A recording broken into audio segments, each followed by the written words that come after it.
guys, Mixed Media Girl here. So I have been very inspired to do an acrylic pour with earthy colors. I don't normally do that, but for some reason I really feel like it. I will be using one of my split cups, and as you can kind of see in there, I have some leftover paint, which are all pretty much earthy tones. I will be using a decent amount of white in here. So I'm going to go ahead and put a bunch in this side. And these are the split cups that I sell in my Etsy store, you guys. So if you're interested in getting one, check out my Etsy store. Link will be in the description. This is Arteza Gold. And then this is Arteza. It's a metallic brown. I know the bottle looks yellow, but it's not. It's a metallic brown. I am going to use a little bit of blue. This is a phthalo blue, I think, and then a little bit of green. All right. Also in this side, I think I'm going to throw just a smidge of black. And a little more of the metallic brown. Okay, so that's plenty of color for that side.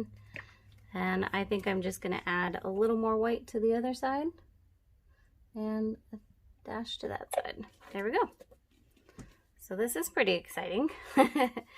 If you've watched my channel before, you see I kind of tend to gravitate towards blues, and I don't generally do earthy tones. This does have a lot of metallics in it, so I'm really curious to what effect that will have. It does have a bit of, the leftover paint had some silver in it as well. So I hope that this comes out not too brown, but like I said, with those earthy tones. Ooh, I love this part already.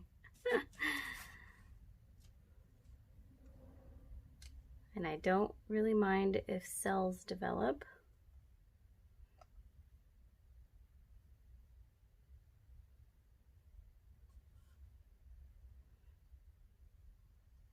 And this cup is great for keeping colors a little more separate.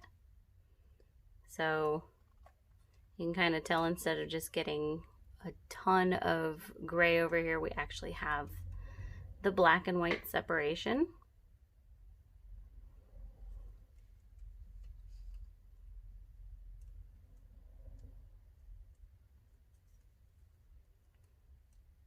Oh, I love it.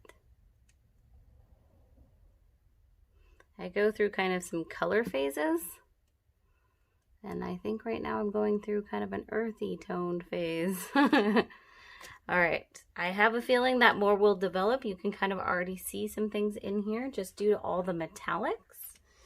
And often people ask, how do the cells develop without any oils like silicone or anything? So first of all, the floetrol absolutely does help, but the metallics really, depending on the paint, of course, can help with cell production with or without floetrol. So if you're ever having trouble getting cells, try some different golds and stuff, and you'll often get some crazy reactions. So let's let it sit, and we'll be back for our close-up. Okay, we're back. Definitely some development in here. I only put a tiny amount of the green and the blue in there, but those kind of hid. You can see the green a little bit over here, and you can definitely see some of the silver that was in there and from the leftover paint. Let's go ahead and do our close-up. All right, lower right-hand corner. I really love the colors in this piece. I love the metallic brown and that gold from Arteza. They're gorgeous. Here's where you can see a little bit of the green coming through. Maybe even a tiny bit of the blue in there. It's hard to tell because they probably kind of mix together. This to me is like you're going in a tunnel. All right, guys, really hope you enjoyed this. Let me know what you think. I'm always open for color suggestions as well, and I will see you all next time.